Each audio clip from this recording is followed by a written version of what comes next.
Backchat, the show that always seems to descend into a big, posh family argument. Imagine Downton Abbey meets the Jeremy Kyle show. We have got an eclectic guest list for you tonight. Joining me this evening, we have Bear Grylls, born survivor. Rylan Clark and Louis Spence, born fabulous. And my father, born sometime before the Industrial Revolution. Bear Grylls is the country's best-loved adventurer. He has had to survive in some of the most inhospitable places on Earth, from the Arctic tundra to the Siberian wilderness. He even, get this, spent an entire night at a Premier Inn in Barnsley. At one point, it got so cold, he had to hollow out Lenny Henry and use him as shelter. Our other guest is Rylan Clark.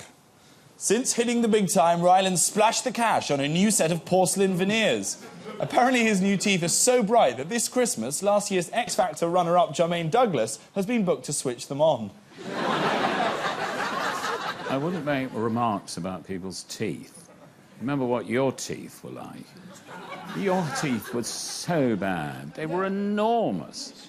Do you remember when you were 14? I mean, I nearly entered you into the Grand National. We should be honoured to have Bear on the show. One of the things Bear is, he is the head of the Scouts Association. Did you ever do any scouting for boys? I did, yes. Oh, I was a very, very good scout. I had loads of badges. I had badges for knots, and then I remember getting a special badge for keeping secrets. OK. Which was given to me... Probably don't. ...by the Scout Master. OK, we don't want to hear that. We don't want to hear that. Our first guest tonight is Bear Grylls. If you're not quite sure what he does, let's take a look at him in action. And here you go. If you bring camera over here and look inside, you can see everything that's been eating. And that's just sort of partially digested. And the fluid in this, again, is drinkable.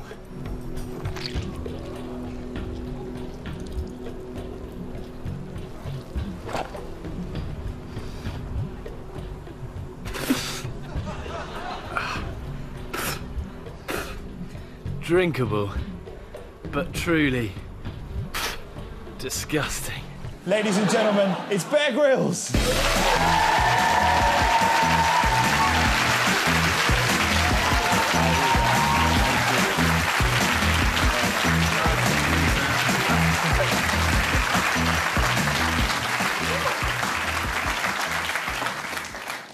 What were you doing? Well, that was one of the rumen of the camel, and they, obviously they hold a lot of, liquid that can hydrate you if you're in the desert, but it's not going to ever taste very nice. But it is drinkable, it will hydrate you, it could save your life. But there have been a lot of sort of bad experiences that have had to, go down my throat over the... I was expecting this from Louis Spence.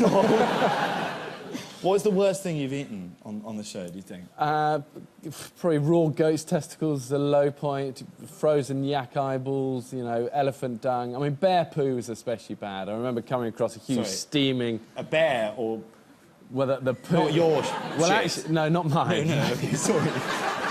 There's a big steaming pile of this stuff in the woods, and again, their digestion is very fast, and they're eating a lot of berries, and you can actually pick the bits of apple that have only half digested and just, blow the fecal matter off it and, then throw that down. But you're not like that at home, like in your day-to-day life? I'd so love to be able to say I get home from an expedition, it's just bag of nails for breakfast, ice bath, and... shit in the laundry basket. Exactly. Yeah. No, it's not, I've got 3 young boys, a lovely wife. There's nothing better than getting back in a hot bath and they all jump in and... they tend to make me a nice big cake, a carrot cake or whatever. Heaven, I love all of that. And then throw it in a shit. But when in a survival situation, sometimes you just have to eat the most disgusting stuff. Yeah, and, survival food's never going to be pretty. Yeah. And you've got to put your prejudices aside. You've got to go for it. Because I saw one episode where you tether a reindeer to a tree and then you slit its throat and you start drinking the blood from it. Well, it's a very nutritious part of the beast with all the minerals and protein and everything. It's not, for me, an idea of a fun Saturday night out, sort of drinking the raw blood of an animal. Yeah. But if you've got no choice, do it. Yeah, you've got to do it. Is there any animal that's too cute to kill and eat the heart of? What about this?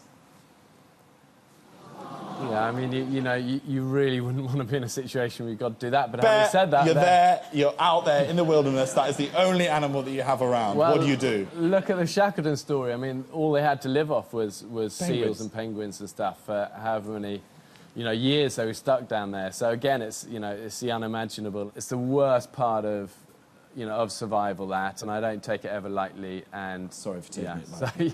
I'm not taking it lightly. What about this?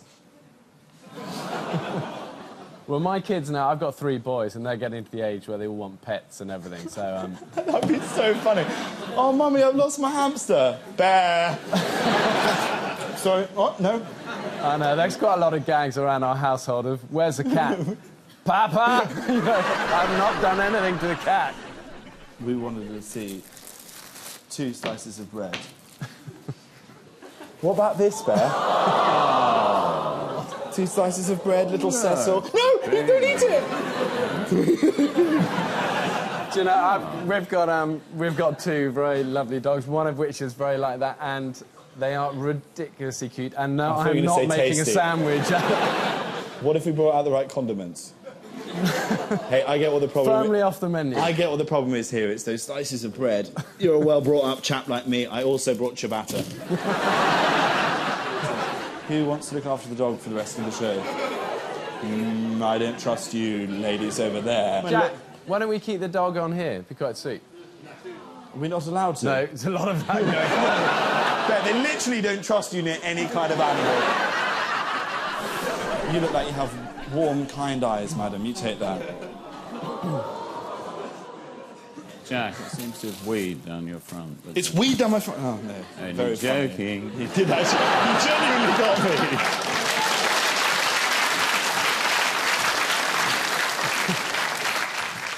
Now, Bear, I want to move away from eating disgusting stuff, because obviously you're more than just that. You're never far away from a glass of urine on the show. Well, talk to me about the drinking the wee-wee. I do want to make clear this, again, isn't a Friday night hobby of mine. Yeah. I mean, the worst one I had to do was I'd killed the snake, and I'd eaten the snake, but I kept the skin, and I thought I'd use the skin as a improvised water bottle for pee. So I'd peed in the snake skin and tied it off, had it around my neck, and I'd been in the salt pans of this desert, and it was boiling hot. Oh, my God. And then it came to the point at the end of the day where I was drinking the pee, and it had been festering in all this cocktail of snake innards for a day, and it was like... Oh. So that was a bad one. That sounds like the worst froob ever. I couldn't pee on camera. I'd get stage fright. Well, I do get a stage fright, but they just kind of... in the edit, it's like... shorten that bit, not that bit. No, not shorten. Lengthen that bit and shorten this bit. They do a lot of pixelating, and I'm always going, can't you just elongate the pixelation? Even if there's nothing there, just imagine. Could I tell you about somebody who drank their own urine? But they used to do it socially, which was completely different. Socially? This was an actress called Sarah Miles, and she drank her own urine as sort of part of her lifestyle. And I remember her asking me, because I was quite friendly with her very briefly, and I remember her asking me to a party, and somebody rang up and said, it's a bottle party. So, you have to take a bottle with you. And when I arrived there were sort of bottles all over the place, and I thought, well, I'd better stick to the red, I think, to be on the safe side. And at the end, she offered me a dessert wine, a sort of Baume de Venise type of wine, very dark yellow, quite heavy. And I said, Sarah, I think, actually, if you don't mind, I'll leave that. She wasn't doing it for survival. She was just... No, that's what I meant. No, she lived in Notting Hill Gate. There was nothing there to survive. My kids have actually started with the whole urine gag as well now. I was training the other day at home, and I was, doing my press-ups, and I had the water bottle, and Jessie came in, who's age 9, and I said, 10, and I said, would you just go and fill out the water bottle for me from the tap? He went, sure. Ran out the room. I was doing my press-up. He came back, 30 seconds later, like this. I went, great. I went, and he peed in the bottle. Oh, my God! such a good idea. Let me just... Next time you're working out in the gym, you do quite regularly. A long way. Do you train quite a lot, Jack? You keep fit? Yeah, you know, I get down the gym every once or twice a year, and... Michael, were you ever into... No. It's a generational thing, isn't it? My dad would have never have... He would have thought it's terribly kind of common to train. Absolutely. You know? And sort of gyms and things like that, very, very peculiar places to go in those days. What are you talking about? There was a place in Jermyn Street, Turkish baths, with a similar sort of arrangement. I mean, there's no way that your father would have gone to a Turkish bath in Jermyn Street. You know, everyone watching this show now thinks that you went to a Turkish bath in the 1960s in Jermyn Street.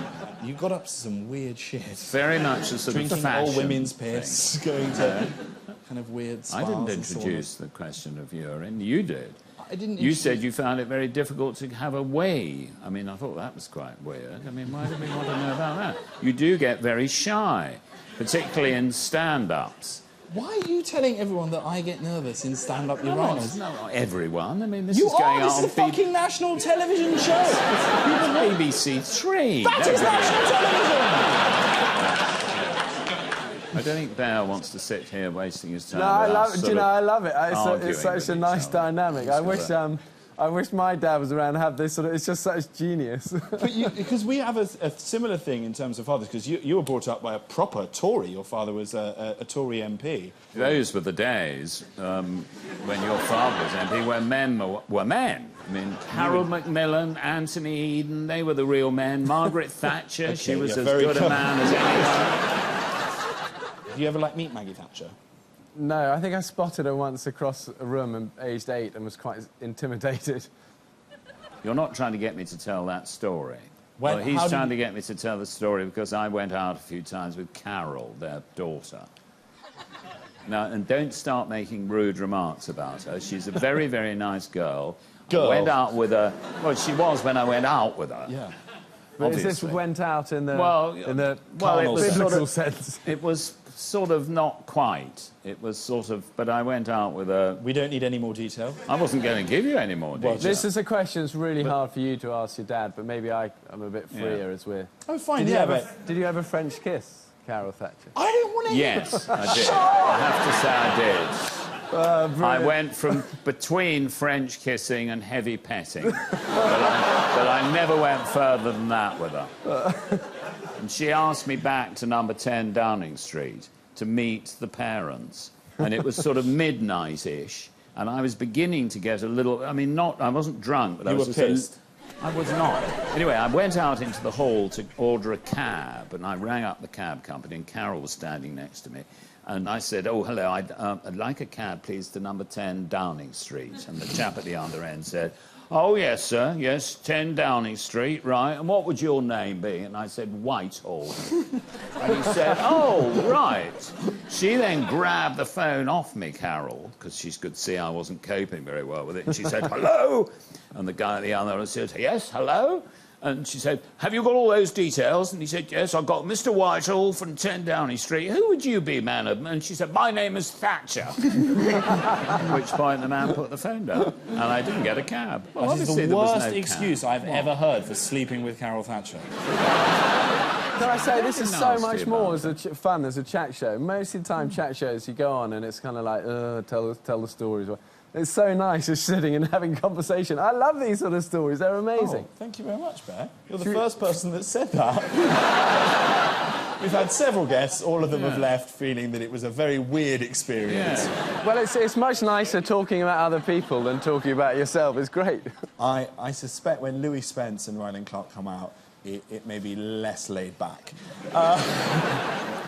Now, when my mum and sister want to treat themselves, they go off for one of those health spas for a bit of pampering and some special girly time. Well, what's good enough for the ladies of the Whitehall household is good enough for the gentlemen. Right, Dad? Here's what happened when I took my father to an all-male Russian spa. Well, I've heard a lot about these kind of places, you know, particularly the foreign ones. I mean, they're all sort of gay people. It's a sort of camouflage.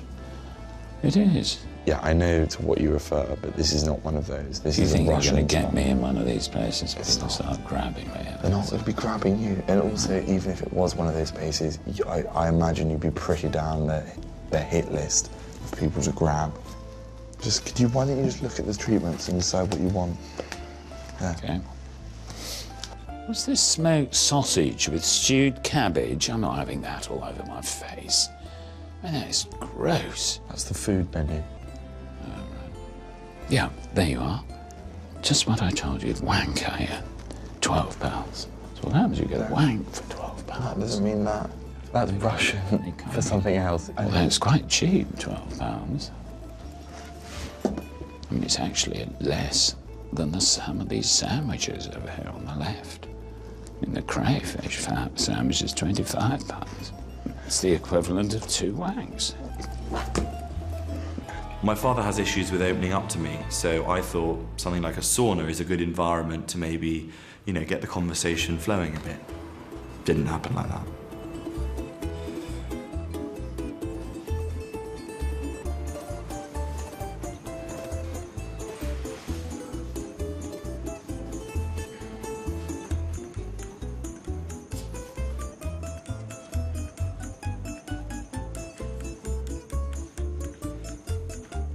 That was absolutely ludicrous. Sitting in that boiling hot room with that man's genitalia waving all over me. Yeah, okay, I'm What the sorry. hell was going on in I there? didn't know he was going to come You told me in. it was a private yes, session. but I didn't know. Look, please will you just do the next treatment? It's called Venig. It's really good, and it's like the most expensive treatment that they have. I think you're going to really like it. Please will you just do it? Okay. No, you don't. We do it one by one, this one. So someone will come and get you. You just wait here. I'll say Henry, my boy.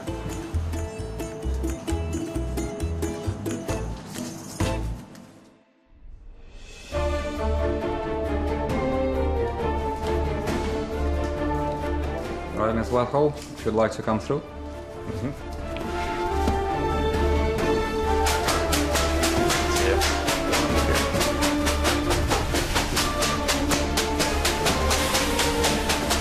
You must be joking.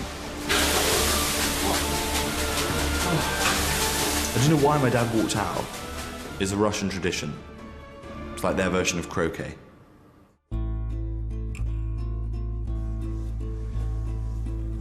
Now, come on, Daddy. You've got to admit that this is nice. Well, it's better than what else we've been having done to us. I have to say, my chap's a bit on the rough side. Just ask him to be softer. Could you just be a little less rough, Sergei, do you think? They're Russian, Daddy. They don't speak English. Yeah, right. If you want, I could Google Translate. Could you be a bit more gentle for you? Oh, yeah, okay. Yeah. Very good idea. Go on.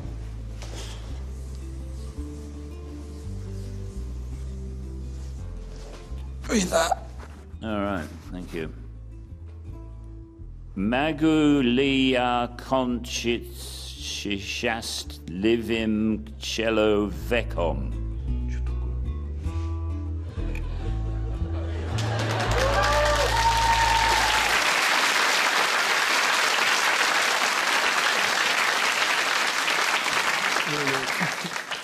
Big thank you to all the people from the Russian spa, especially Sergei for going the extra mile. And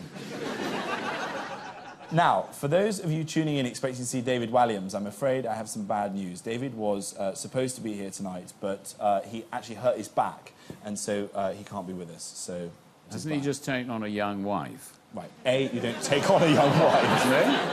No, It's not. I don't know. he has. Yes, he does have a younger wife. I mean, I've got a younger Yeah, wife, yeah. as you know, Jack. Yeah. Well, your yeah, mother My is. mother, yes. I don't know. Voracious appetite. your Okay. mother. Get well soon, David Walliams. Still, we weren't to be denied our dose of high campery. We wanted this episode to be our big camp extravaganza. And unfortunately, one man alone couldn't fit David's shoes. So would you please welcome to the show Rylan Clark and Louis Spence!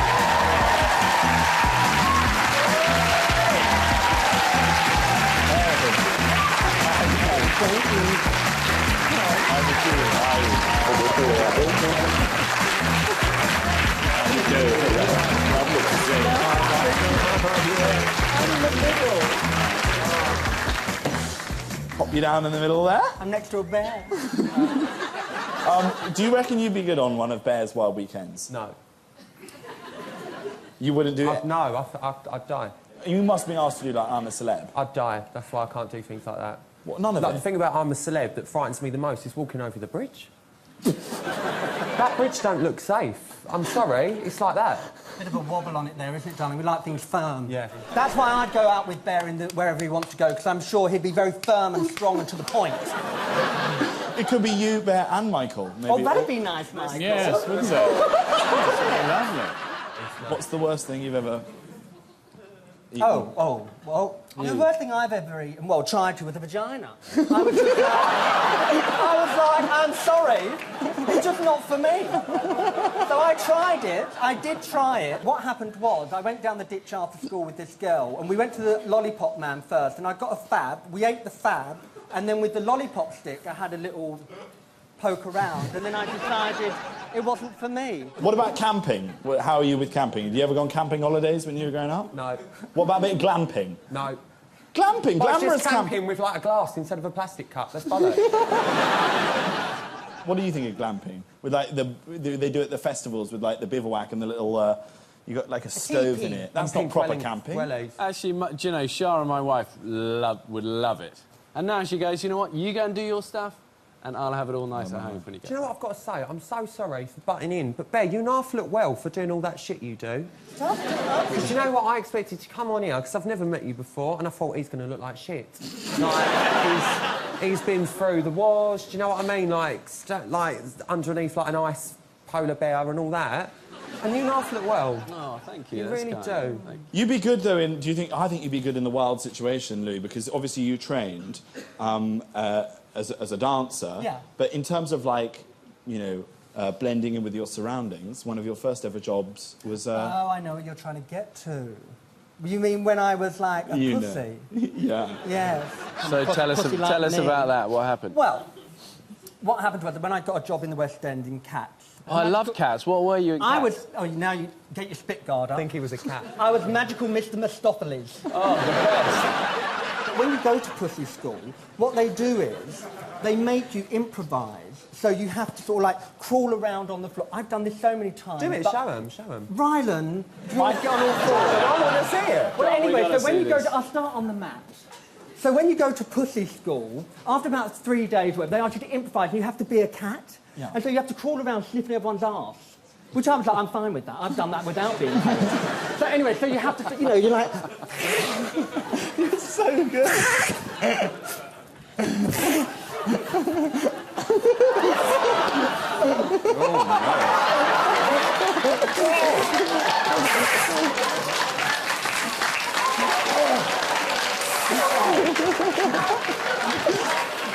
Louis, I should just warn you, I think my dad's more of a dog person. Could you teach anyone to be a pussy? Well, I mean, yeah, I mean, there's limitations. I mean, if Bear wants to No get down... way. Don't even think about it. Could you teach anyone to dance, Louis? Because you're the best dance teacher in the world. Well, yeah, thanks for that. Well, I think you know, people, if they haven't got absolutely no rhythm, it's quite hard. You know that phrase, 2 left feet? Yeah. What if the 2 left feet also had gout? When I read the word gout, Yeah. I think of, like, cheese. Have you got gout, Michael? No, I haven't. I don't know why he's mentioning it. You do. This show's gone very down market in the last 10 minutes. Have you noticed? I want to talk about the crying on X Factor, because that was a big part of it. You were always, you know, very emotional. Are you always very emotional? Oh, I do like a little cry, but I'm going to defend this, like, right now. So, Michael, you don't watch it, but basically, during the show, like, you have to get through certain rounds to, like, earn money, practically, let's be fair. Yeah. And, like, I got through the last round where it was be like, you'll earn a couple of grand, well done to you. So, I was in Dubai, and I genuinely, along with probably the rest of the country, thought, he's fucking off home. So, on the last night before the result, we're all having a bit of a piss-up in the pool. We didn't end up going to bed until 8 in the morning, and the results filming started at 10 in the morning, so I'd had 1 hour sleep. It was 50-degree heat, and I was hungover.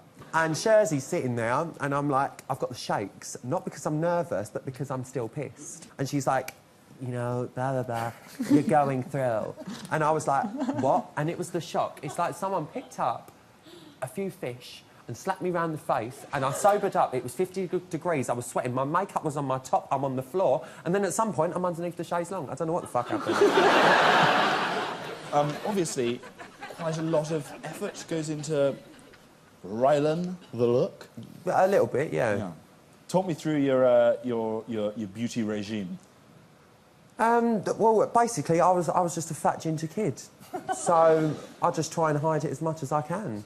Well, so are you ginger, that's your natural... Yeah, it's so just how sort does of the like beard died work, down. then? Well, the beard is still quite ginger, so that's a mascara job. Oh, really? But never use it from the mascara because it gets too glumpy. So get another mascara wand. Michael, don't worry, I'll write it down for you. this. You get another mascara wand and you rub it on there and then just fill that in. And the eyebrows as well? Eyebrows are dark. Eyebrows are dark naturally. Beauty regime, Bear? Is there much time for a beauty regime when you're in the wilderness? No, is this a straight answer. I use a lot of kind of natural things. I'll often Crack get... open an aloe vera. Exactly. Exactly. Or even at home now, I use olive oil as moisturiser. Oh, I do that because I had eczema, you know. Sometimes a bit of avocado. In Yes, the no, hair. the olive oil's very good. You've got to make sure you rinse the bath around, though, after with washing up liquid. It's the only thing to get rid of it. Otherwise, you'll slip around like nobody's business. But very good, the olive oil, isn't it, for everywhere? See, This is all going in, Jack. Yes. I'm getting it. What do you think my father should do? Because I think he needs to look a little bit more kind of camera-friendly. I mean, I don't really know if he does need anything. I think think it it just Michael. works. He's sitting in that beautiful leather chaise, looking quite regal. It looks he's like a a painting. sophisticated older man who's well-educated and really doesn't know what he's doing sitting here with these two homosexuals and this explorer. But I think he looks fine as he is. I mean, I could give you a few tips. I mean, I get toxed, so I will have a bit of Botox. I've had mine last week, so I'm not quite fully frozen yet. Where I sort of have a bit of a love heart round here, and I have 3 round the eyes. Haven't kicked in, I only had it done on Sunday. Next week it'll You be know, fine. it's super dangerous, that Yeah, stuff. so it's taking Yeah, but so's what you do, Bear, but, you know, we have to do it.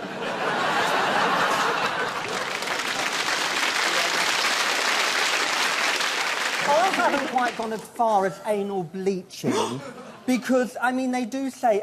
listen, it's only what I've read. I'm well-read, like...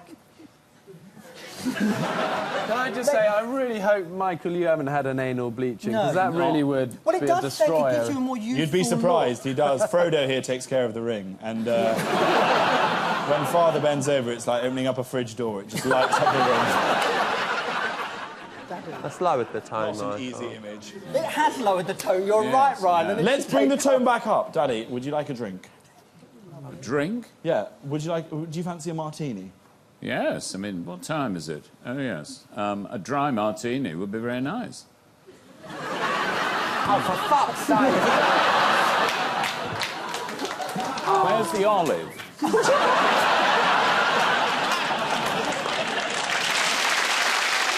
Ladies and gentlemen, that's all we have time for this week. A massive thank you to my guests, Bear Grylls, Rylan Clark and Louis Spence.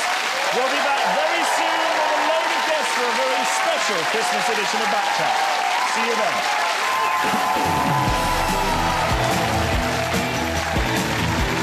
And Jack is back as Alfie Wicker's Tuesday at 10. We're joining the pupils of Abbey Grove for our Bad Education Christmas special, and then next Wednesday at 10, it's a Backchat Christmas special as Jack and his dad get festive with the cast of Bad Education. And up next, it's Russell Howard on 3.